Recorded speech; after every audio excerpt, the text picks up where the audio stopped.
नमस्कार दोस्तों, स्वागत है आप सबका हमारे YouTube channel Arun study point में।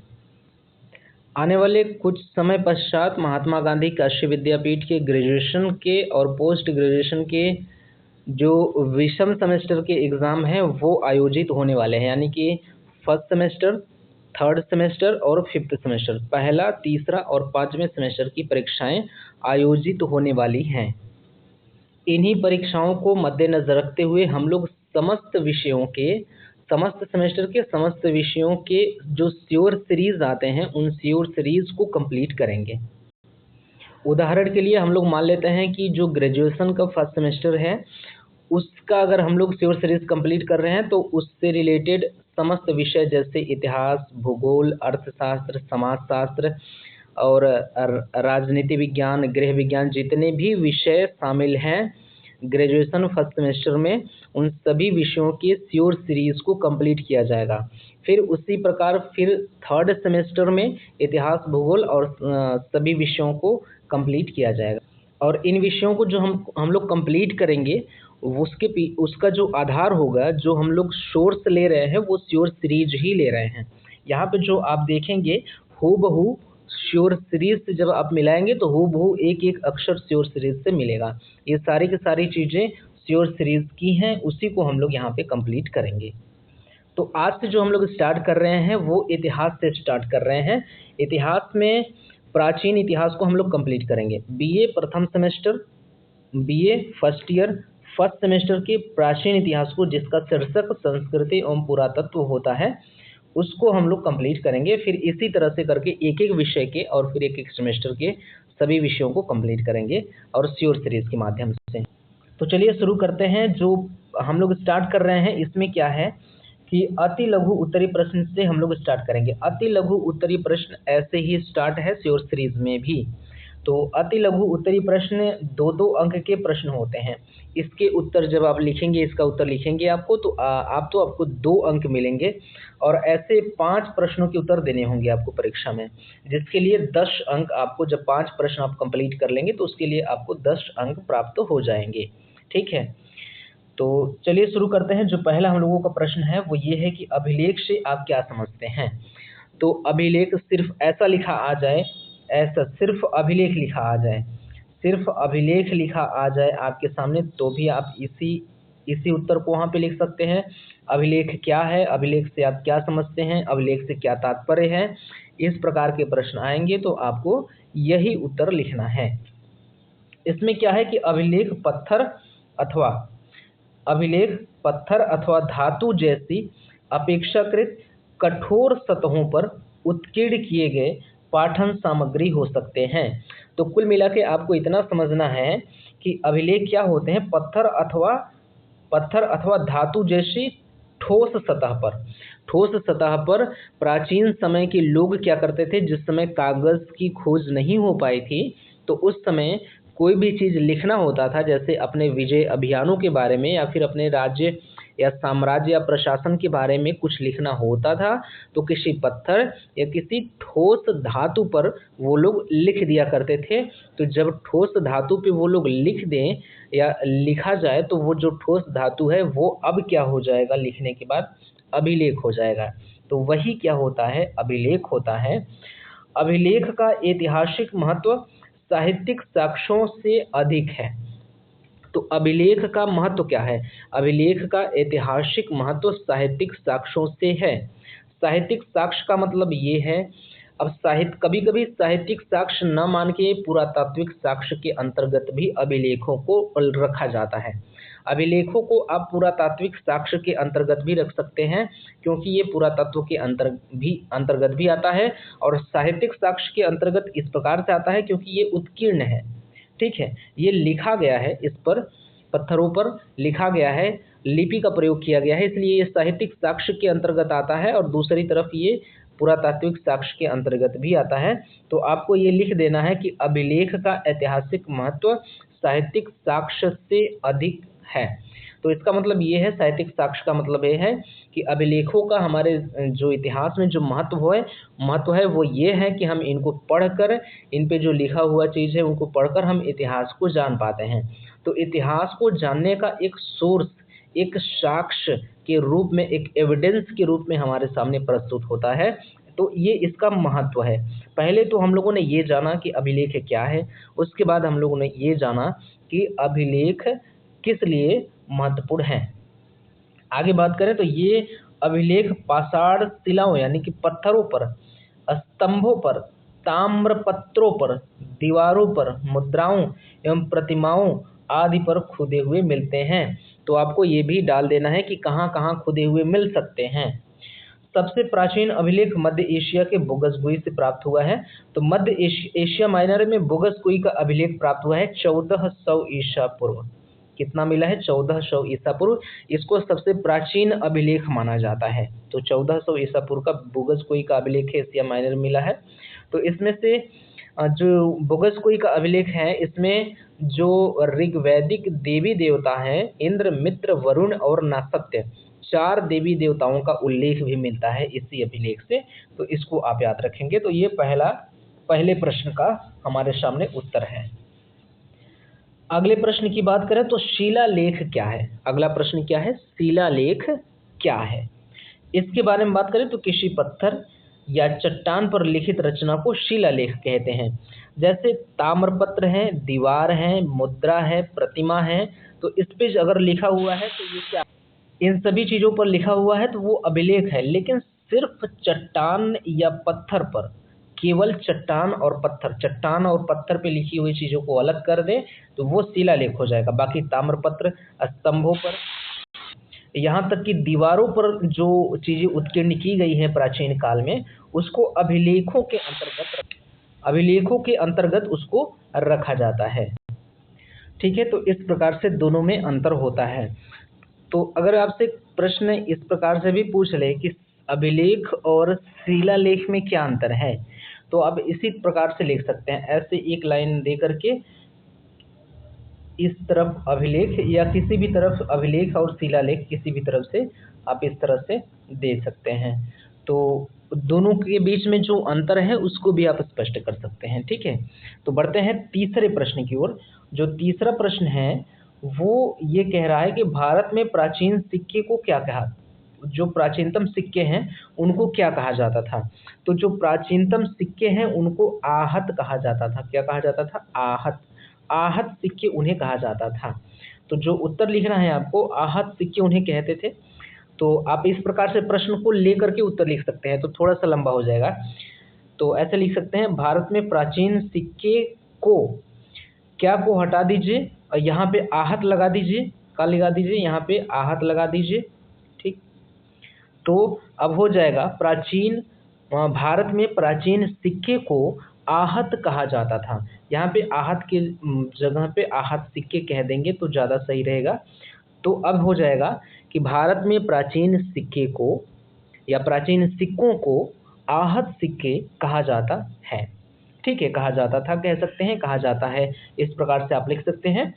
इन्हीं को साहित्य में करशापड़ पुराण, धारण, और ये क्या है, क्या कहा जाता था? इन्हीं सिक्कों को, आहत सिक्कों को ही साहित्य में करशापड़ पुराण, धरण तथा शतमान, क्या क्या कहा जाता था? करशापड़ पुराण, धरण और शतमान कहा जाता था। तो प्रश्न इस प्रकार से पूछ सकता है कि आहत सिक्कों को क्या कहा जाता था? तो आहत सिक्के जो है भारत के प्राचीनतम सिक्के हुआ करते थे, जिन्हें करशापड़ पुराण, धरण तथा शतमान भी कहा जाता था। तो इस प्रकार से प्रश्नों को आप हैंडल कर सकते हैं। आगे बढ़ते हैं अगले प्रश्न की ओर। याद रखिएगा, इसको क्या कहा जाता था? करशापड़।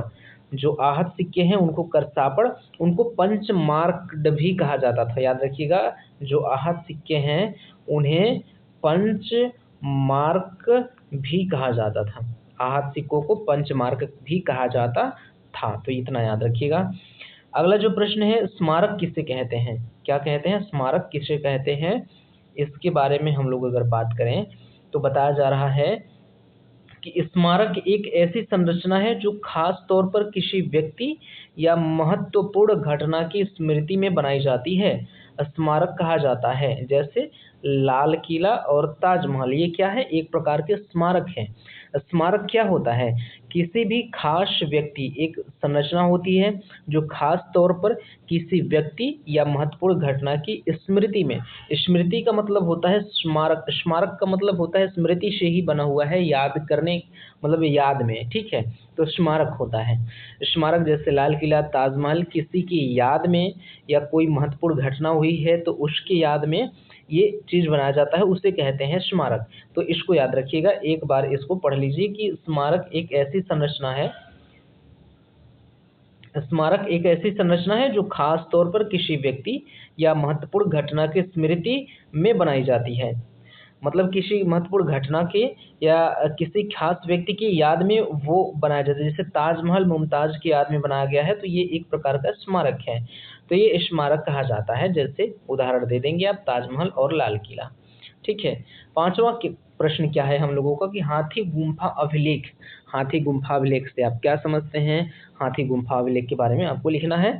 तो हाथी गुम्फा अभिलेख में कलिंगाधिपति खारवेल शासनकाल के 13 वर्षों का क्रमागत विवरण दिया गया है।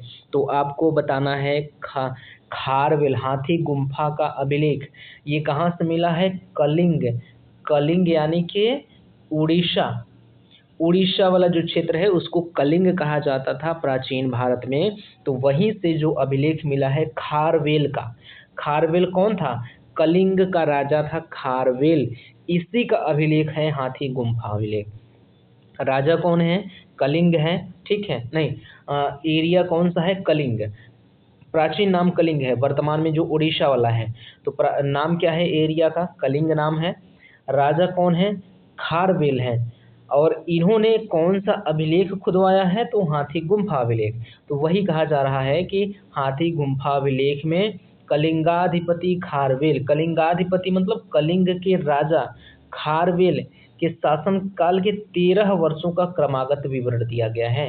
तो इन्होंने 13 वर्षों, तो इनके 13 वर्षों का जो विवरण है, इनके शासन प्रशासन का जो विवरण है वो हाथी गुम्फा अभिलेख से मिलता है।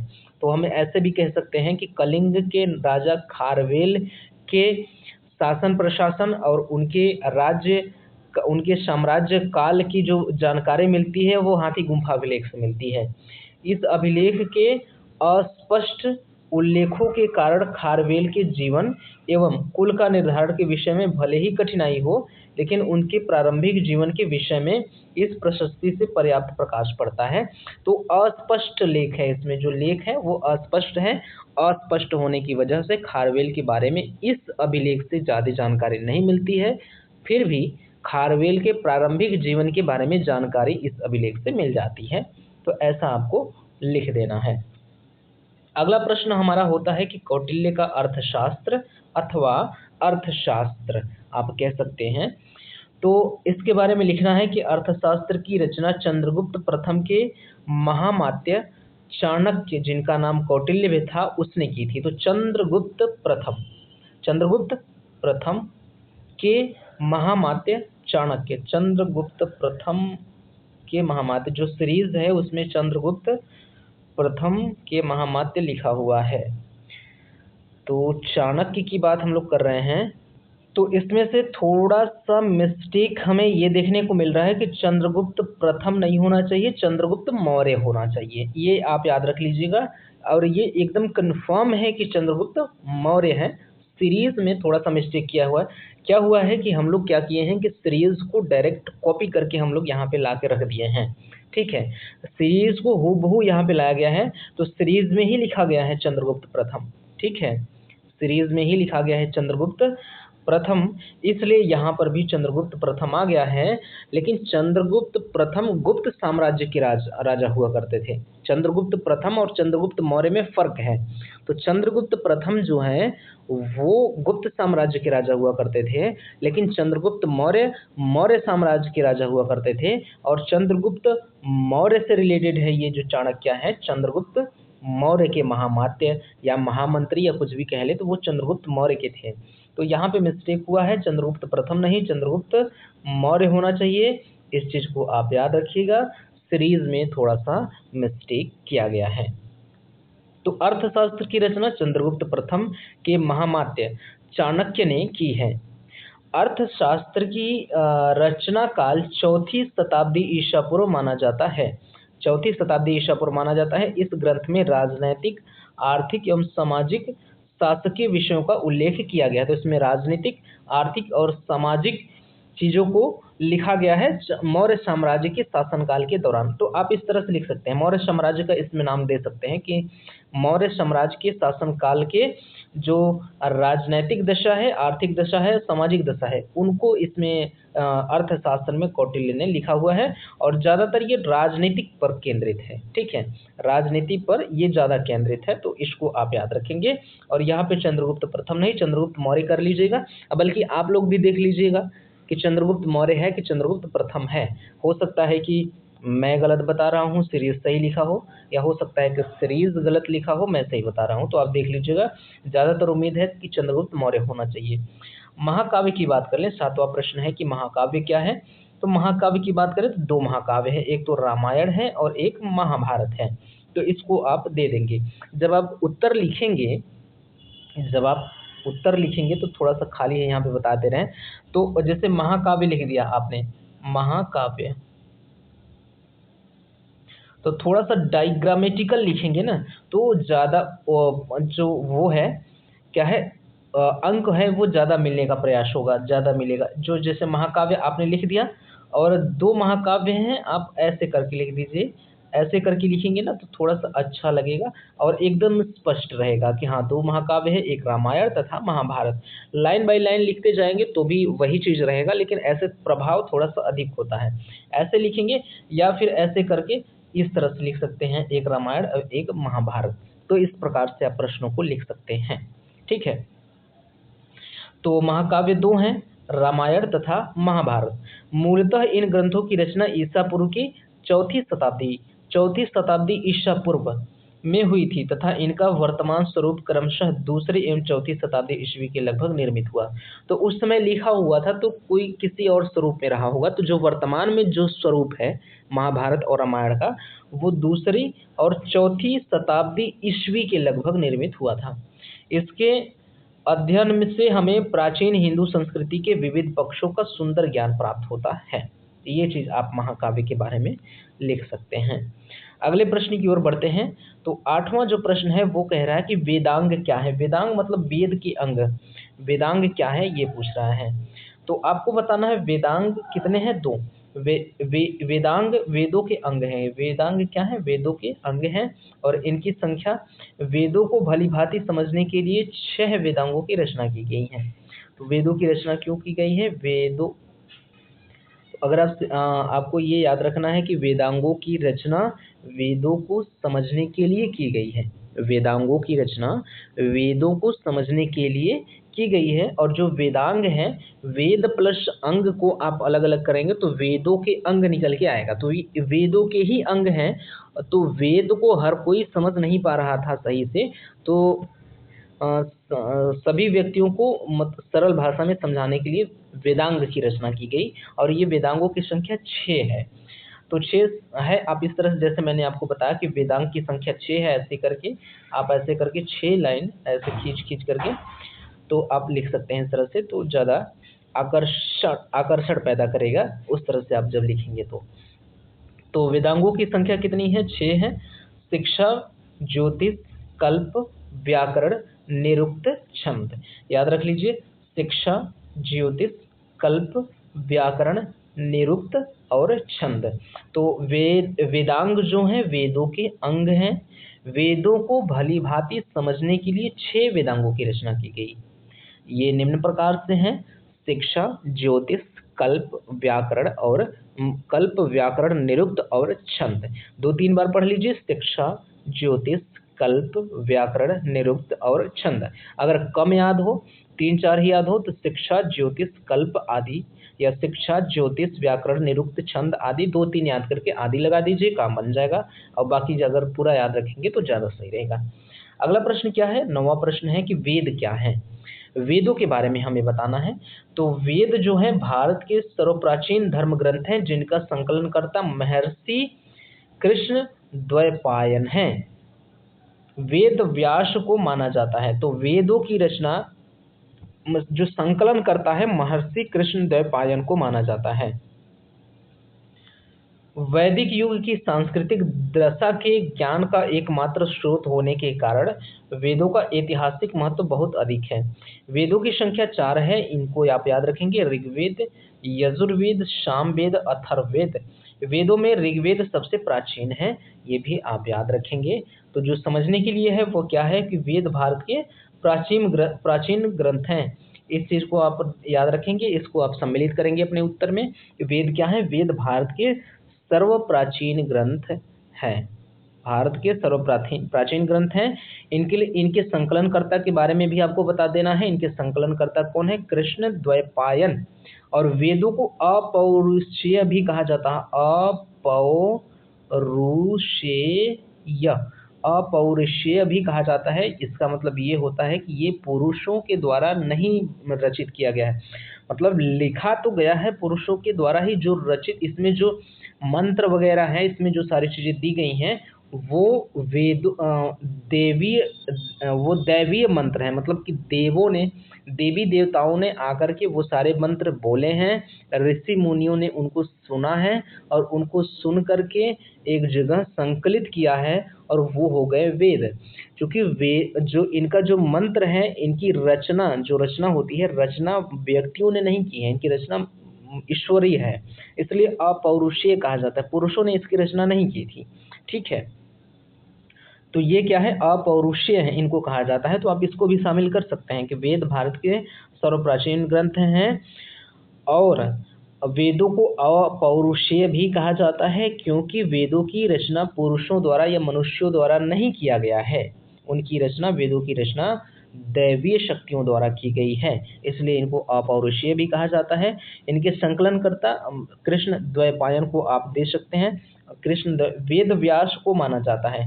तो कृष्ण द्वैपायन वेद व्यास, इनका पूरा नाम महर्षि कृष्ण द्वैपायन वेद व्यास है। आप वेद व्यास सिर्फ लिख सकते हैं, काम चल जाएगा, को माना जाता है। वैदिक युग की सांस्कृतिक दशा के ज्ञान का एकमात्र स्रोत होने के कारण वेदों का ऐतिहासिक महत्व बहुत अधिक है।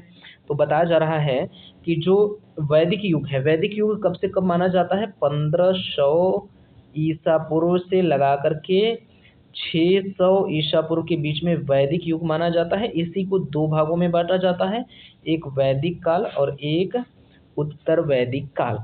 जो वैदिक काल का डेट है वो 1500 से कितना है? 1500 से आप लगा करके एक सादा पेज हम लोग लेकर आया करेंगे ताकि अगले वीडियो से, ताकि चीजें स्पष्टता समझाई जा सके। यहाँ पे सादा पेज हम लोगों के सामने नहीं है। तो 1500 से 600 ईसा पूर्व के बीच में वैदिक युग माना जाता है। उत्तर वैदिक युग 600 से 900 ईसा पूर्व, 1500 से 900 ईसा पूर्व वैदिक युग, और 900 से लगा करके 600 ईसा पूर्व तक क्या माना जाता है? उत्तर वैदिक युग। और 600 के बाद 6ठी शताब्दी ईसा पूर्व मगध साम्राज्य का उदय वगैरह सामने आता है। ये सारी चीजें हम लोगों के सामने आती है। तो उसी समय मतलब कि 1500 से लगा करके 600 ईसा पूर्व की बात हो रही है। तो वही कह ले कि वैदिक युग कह ले या 1500 से 600 ईसा पूर्व की जो सांस्कृतिक दशा है, उसके ज्ञान का एकमात्र स्रोत क्या है? वेद ही है। तो ऐतिहासिक महत्व इसका बहुत अधिक है। वेदों की संख्या 4 है, ऋग्वेद, यजुर्वेद, सामवेद और अथर्ववेद। वेदों में ऋग्वेद सबसे प्राचीनतम है, इसको भी आप याद रखेंगे।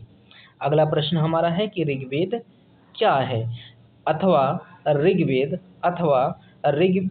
ऋग्वेद के मतलब ऋग्वेद इतिहास के स्रोत के रूप में है। तो इस प्रकार से प्रश्न आ सकता है आपसे कि ऋग्वेद क्या है, या सिर्फ ऋग्वेद लिख के दे दे, या फिर लिख दे कि ऋग्वेद इतिहास के स्रोत के रूप में, ऐसा लिख के आपके सामने दे दे, प्रश्न पूछ ले। उत्तर देना है आपको, ऋग्वेद समस्त आर्य जाति की प्राचीनतम रचना है। समस्त आर्य जाति की प्राचीनतम रचना है। ठीक है, ये लाइन कुछ ठीक नहीं लग रहा है, क्योंकि आप देखिए, आप इस चीज को लिख सकते हैं कि ऋग्वेद समस्त आर्य जाति की प्राचीनतम रचना है। तो जो आर्य जाति हो गए, जो आर्य जाति हैं वो क्या हैं? वो मनुष्य ही होंगे। जो आर्य जाति हैं वो क्या होंगे? मनुष्य ही होंगे। लेकिन जो वेद है, वेद तो अपौरुषीय है, यानी कि वेदों की रचना अपौरुष संकलन किया गया है, रचना नहीं किया गया है। ठीक है, संकलन का मतलब ये है कि उसको संकलित इकट्ठा किया गया है, इकट्ठा करके एक जगह लिख दिया गया है। लिखना और रचना करने में फर्क है। जैसे कि रचना किया गया है किसी भी चीज, जैसे राष्ट्रगान हो गया तो राष्ट्रगान मैं भी लिख सकता हूँ, जन गण मन अधिनायक ऐसे मैं भी लिख सकता हूँ। तो इसका मतलब ये नहीं कि जनगण मन की रचयिता मैं हूँ। ठीक है, जनगण मन के रचयिता मैं नहीं, मैं लिख रहा हूँ। तो वही बात हुआ है जनगण मन। जैसे जैसे राष्ट्रगान के संदर्भ में जो रविंद्रनाथ टैगोर को रखा जाएगा कि उसकी रचना रविंद्रनाथ टैगोर ने की है, उसी प्रकार वेदों के संदर्भ में वेदों की रचना मूलतः देवी देवताओं ने किया है, संकलन किया गया है इन मनुष्यों के द्वारा। वो चीज हम यहाँ पे समझाने का प्रयास कर रहे हैं, तो आपको समझना है। लेकिन हाँ, लिखा हुआ है सीरीज में, इसी तरह से सीरीज को हूबहू ला करके यहाँ पे रखा गया है। तो आप देखिए क्या है कि ऋग्वेद समस्त आर्य जाति की प्राचीनतम रचना है। आप इसको शामिल कर सकते हैं, नहीं भी शामिल कर सकते हैं, ठीक है। यह आर्यों के इतिहास, भाषा, धर्म व उनकी सामान्य संस्कृति पर प्रकाश डालता है। ऋग्वेद का अधिकांश भाग देव स्रोतों से भरा हुआ है। इनमें 10 मंडल एवं 1028 सूक्त हैं। तो ऋग्वेद में 1028 सूक्त, 10 मंडल हैं। ऋग्वेद से वैदिक काल के लोगों के सामाजिक जीवन, आर्थिक जीवन, राजनीतिक जीवन, धार्मिक जीवन आदि जीवन के बारे में हमें पता चलता है। ठीक है, तो ये रहा वेद के बारे में, इसको भी याद रखेंगे। इसमें 10 मंडल है और 1028 सूक्त हैं, इसको भी आप याद रखेंगे। चलिए आगे बढ़ते हैं 11वें प्रश्न की ओर। 11वां प्रश्न कह रहा है कि जातक क्या है? क्या है? जातक क्या है? तो जातक एक ऐसा बौद्ध ग्रंथ है जिसमें महात्मा बुद्ध के पुनर्जन्म की कथाओं का वर्णन किया गया है। जातक कथाओं का नाम सुने होंगे आप, विष्णुगुप्त की जातक कथाएं जो हैं।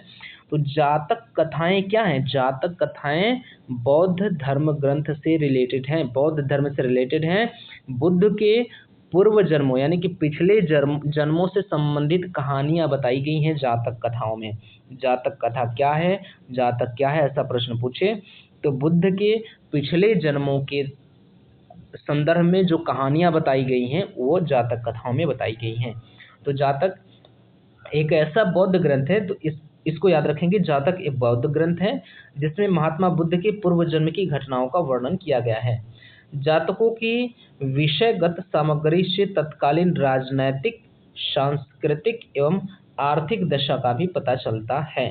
ठीक है, किसी भी पुस्तक को आप ले लें, तो प्राचीन इतिहास की किसी भी पुस्तक को ले लें आप, आमतौर पे तो सभी पुस्तकों के बारे में आप राजनीतिक, सांस्कृतिक, आर्थिक, सामाजिक दशा डाल सकते हैं कि वहां से इन सब चीजों की जानकारी मिलती है। अगला प्रश्न है 12वां प्रश्न क्या है? त्रिपिटक। सिर्फ त्रिपिटक लिखा आ सकता है आपके सामने, या फिर लिखा आ सकता है कि त्रिपिटक के बारे में आप क्या समझते हैं, त्रिपिटक से क्या तात्पर्य है, ऐसे करके आपके सामने प्रश्न मिल सकते हैं। तो आपको जो उत्तर देना है इस प्रकार से देना है कि त्रिपिटक में ही बौद्ध धर्म के प्रमुख सिद्धांतों का विवरण है।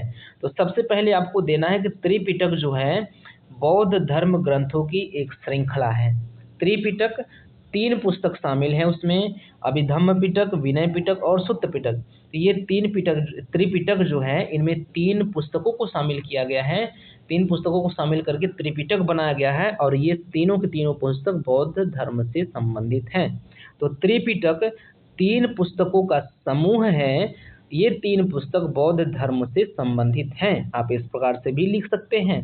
जो इसमें लिखा हुआ है उसको हम लोग पढ़ें कि त्रिपिटक में ही बौद्ध धर्म के प्रमुख सिद्धांतों का विवरण उपलब्ध है। बुद्ध की मृत्यु के बाद उनकी शिक्षाओं को संकलित कर 3 भागों में बांटा गया। उनकी शिक्षाओं को संकलित करके 3 भागों में बांटा गया। इन्हीं को त्रिपिटक कहते हैं। ये हैं विनय पिटक, सुत्त पिटक और अभिधम्म पिटक। आप जब लिखेंगे तो ऐसे जैसे मैंने आपको बताया ऐसे लिख देंगे। ऐसे यहाँ पे लिख देंगे आप विनय पिटक और ऐसे करके और नीचे विनय पिटक के बारे में कुछ चीजें डाल देंगे। यहीं पे सुत्त पिटक के बारे में नीचे कुछ चीजें डाल देंगे। ऐसे थोड़ा सा आकर्षित लगेगा। ठीक है, आप चाहे तो लाइन से भी लिख सकते हैं। तो सुत्त पिटक, विनय पिटक, सुत्त पिटक और अभिधम्म पिटक। जो विनय पिटक है इसमें संघ मतलब क्या होगा? संघ मतलब हो गया जो संघ है, बौद्ध संघ। मतलब बुद्ध जो बौद्ध धर्म के लोग हुआ करते थे, जो बौद्ध भिक्षु हुआ करते थे, उनका एक संघ होता था, तो उसी की बात हो रही है। तो इसमें जो संघ है यानी कि बौद्ध संघ के संबंधित नियम और आचार विचार है। एक तरह से मान लीजिए कि बौद्ध धर्म का संविधान था, बौद्ध संघ का संविधान था वो विनय विनय पिटक। इसमें जो बौद्ध संघ है उस संघ से संबंधित नियमों का उसमें संकलन किया गया था, आचार विचार का संकलन किया गया था। और सुत्त पिटक क्या है? सुत्त पिटक में बुद्ध के धर्मोपदेश मतलब बुद्ध के उपदेशों से संबंधित था, बुद्ध के उपदेशों का संग्रह था सुत्त पिटक में। सुत्त पिटक में क्या था? बुद्ध जिन जिन उपदेश जो उपदेश दिए हुए थे बुद्ध ने, तो बुद्ध के द्वारा दिए गए उपदेशों का संकलन इसमें था। और अभिधम्म पिटक में क्या था? अभिधम्म पिटक में दार्शनिक सिद्धांत, बुद्ध के दार्शनिक सिद्धांतों का संकलन किया गया था, जो बुद्ध के जो फिलोसफिकल जो थ्योरीज हैं उनको शामिल किया गया है अभिधम्म पिटक में। तो ये था इसका जवाब। अगला हम लोगों को अगर जो प्रश्न देखना है, प्रश्न संख्या 13वां है, रामायण से रिलेटेड है। आधा घंटा हम लोगों का समय बीत गया है, हम लोग क्या करेंगे, यहीं पे इस वीडियो को समाप्त करेंगे। अगले वीडियो में 108 प्रश्न लगभग हैं शायद, जो अति लघु उत्तरी प्रश्न है सीरीज में, शायद 108 प्रश्न है। तो आज का वीडियो एक तरह से एक्सपेरिमेंटल टाइप का था, ट्रायल टाइप का था। इसको हम लोग अपलोड करेंगे, इसमें 12-13 प्रश्न जितने भी कंप्लीट किए गए हैं उसको आप देख लीजिएगा। अगले वीडियो में पूरे के पूरे 13 से लेकर के यहाँ से जहाँ से समाप्त हुआ है उसके आगे से लेकर के 108 सभी प्रश्नों को अगले वीडियो में कंप्लीट कर लिया जाएगा। उसके बाद लघु उत्तरी प्रश्न की ओर आगे बढ़ेंगे। इसी प्रकार से करते करते हम लोग सीरीज को कंप्लीट करेंगे, और इसी सीरीज को नहीं, प्रत्येक सेमेस्टर के प्रत्येक सीरीज को हम लोग यहाँ पे कंप्लीट करेंगे। तो मिलते हैं अगले वीडियो में, तब तक के लिए धन्यवाद। Thank you very much.